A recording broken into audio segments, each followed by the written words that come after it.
Okay, welcome back everyone. Welcome back to our subject GE 106 purposive communication. So previously I have discussed to you communication and globalization, right? So today we are going to move forward to our new topic, which is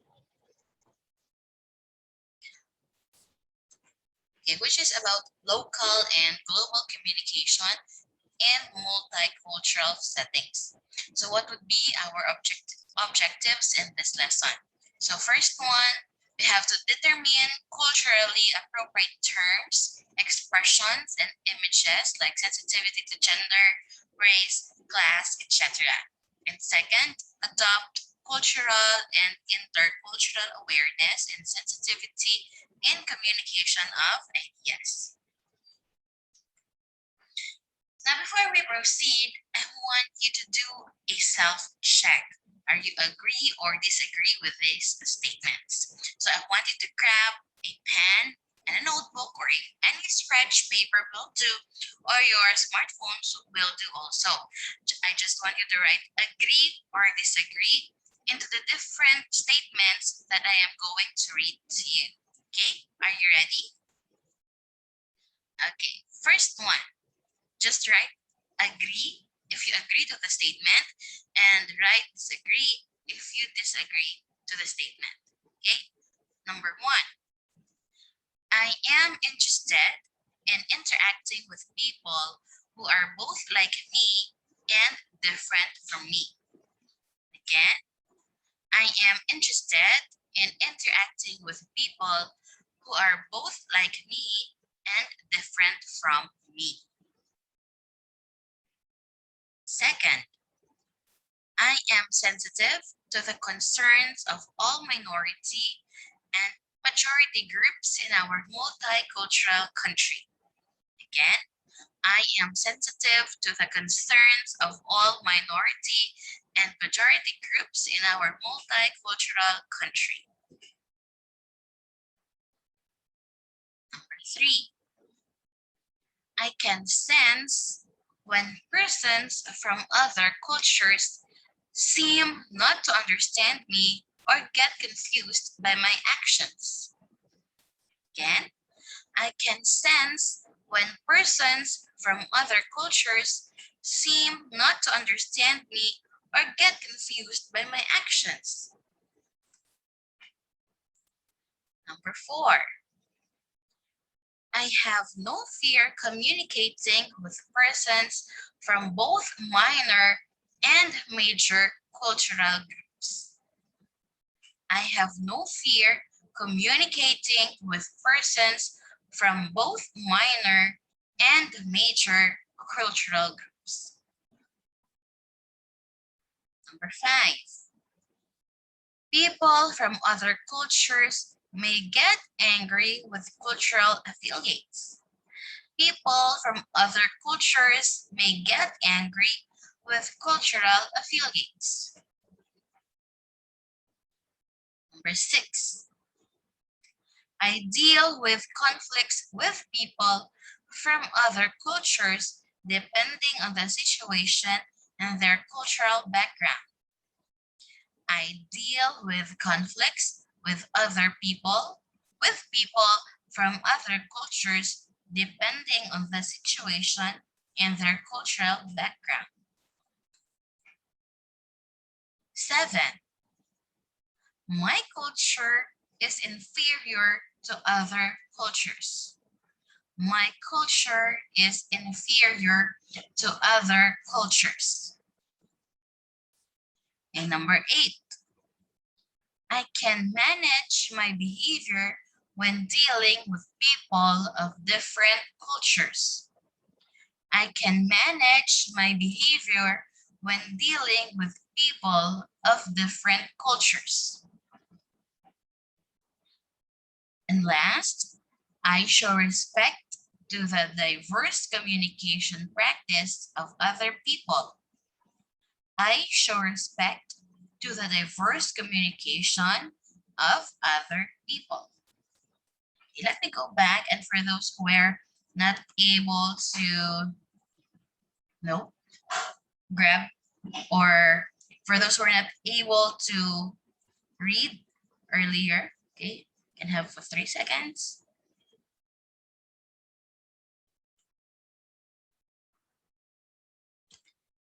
Okay.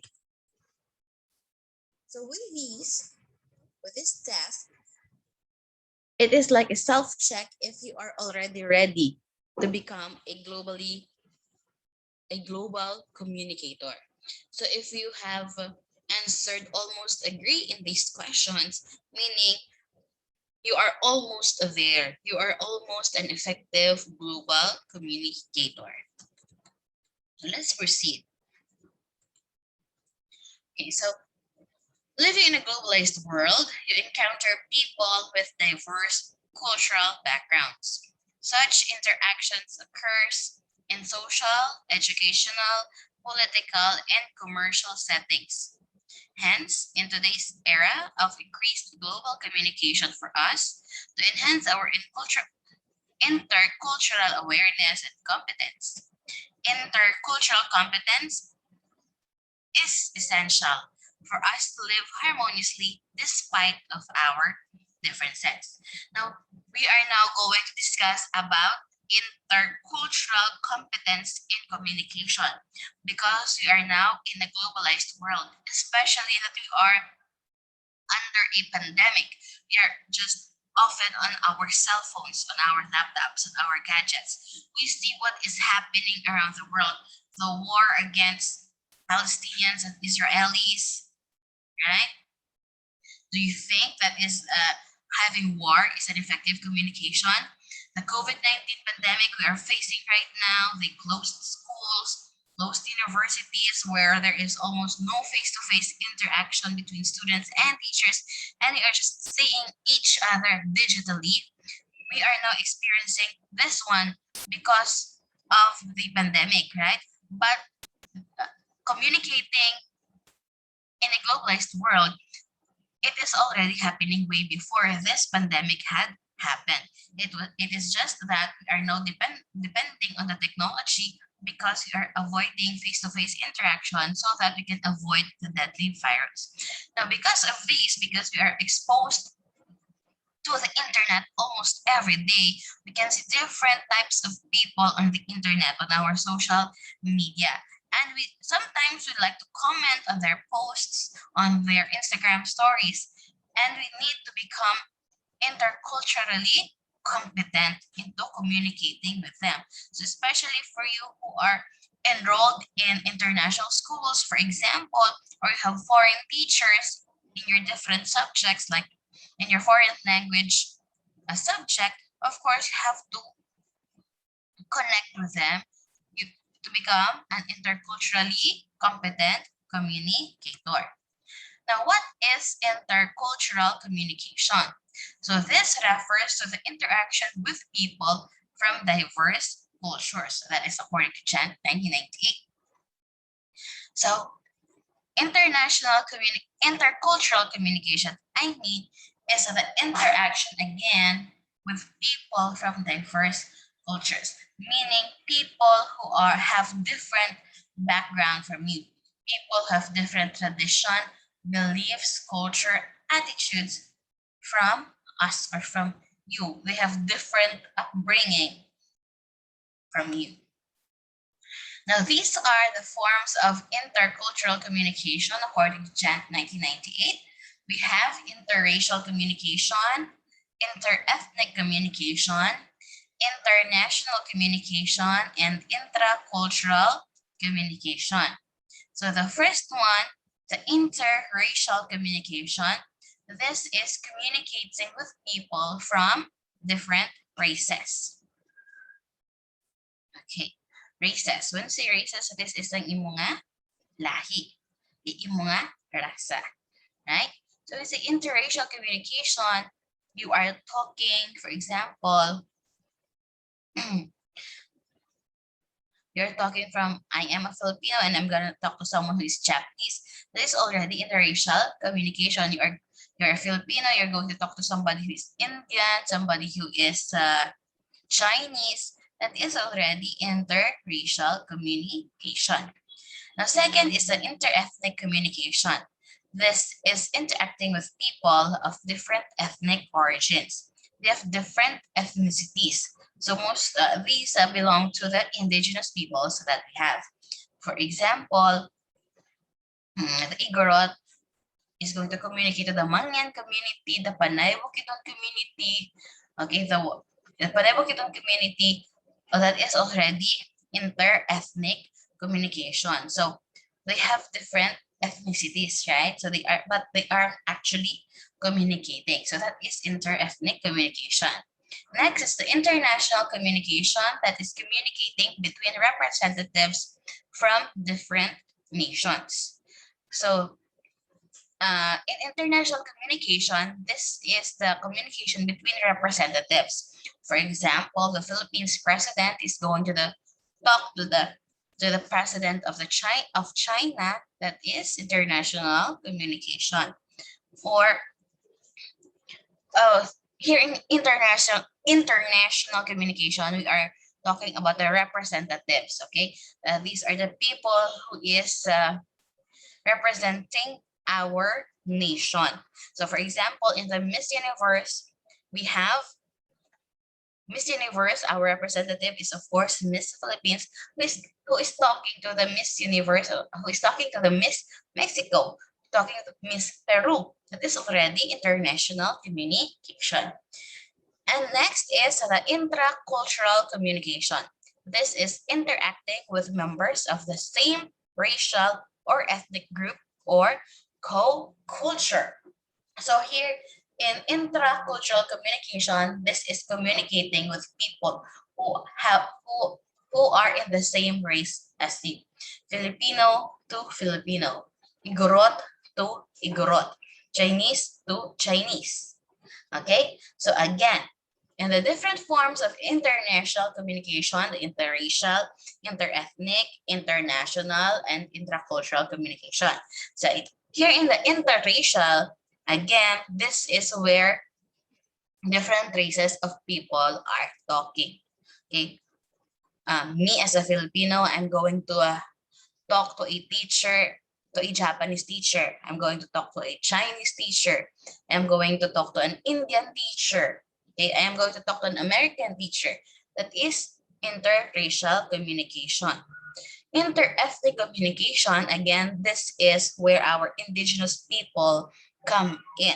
For example, excuse me. Okay, interethnic communication, for example, Igorot is going to talk to the Mangyans. Okay, understand? Next is the international communication, where we have representative. We have our nation's representative to talk to the other nation's representative. And intracultural communication, where the same race, the same group are talking. Okay, Pilareños to Pilareños. Okay. Now, communication style among cultures differ.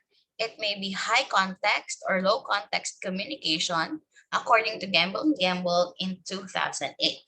So when you say high context communication, this is tradition-linked communication system which adhered strongly to being indirect.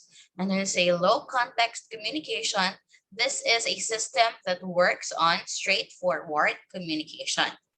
So in high context communication, this is the tradition-linked communication system, which is like our culture. Okay, for example, in the Philippines, an example of high context communication here in the Philippines is when you the mano. Okay, you kiss the hand of your elder. So other nations are not doing that probably. Okay, and it is innate in us Filipinos to bless the hands of our elders, right? There is no formality, there is no written letter, there is no formality or written communication that we have to kiss the hands of our elders. We just do it because that is our tradition, okay? However, in low context communication, this is your straightforward communication, or this is your formal communication. Just like the communication in offices or in jobs, where we send letters and communications and memos for us to have better understanding of what we must do. Okay? Unlike in high context communication, where we based our communication through our tradition and through our culture. Now, how can we improve cultural communication? So first, we have to recognize the validity and differences of communication styles among people. So we have to understand that all of us are different. We have different forms of communication styles, and we have different types of communication which we are comfortable with. Some are comfortable with face-to-face communication. Some are comfortable with written communication. Some are comfortable with just emailing or just chatting you on social media. However, we should, recognize what would be the best form of communication in a certain communication, and whom we are communicating to. A second, learn to eliminate personal biases and prejudices.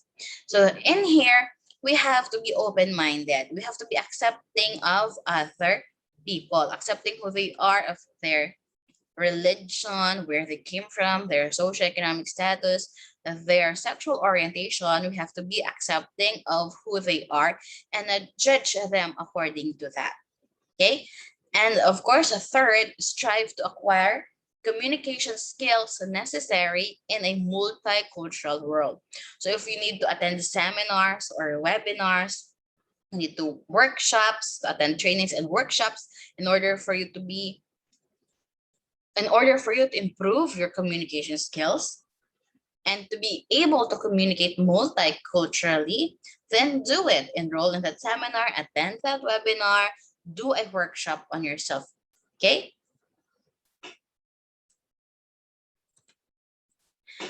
Now, before I end, I want you to think about first, in what specific ways can you enhance your ability to communicate with people from diverse cultures? Again, in what specific ways can you enhance your ability to communicate with people from diverse cultures? Again, what would you do? Okay, what would you do in order for you to be able to communicate to other people who have different background from you, who have different culture from you? What would you do? So write your answers on the comment box down below. Okay, and before I end, I want to leave this quote to you. Human beings draw close to one another by their common nature, but habit and customs keep them apart. So that is for today. And do not forget to like and subscribe on my channel for you to be updated on our lessons in GE 106. Thank you, everyone.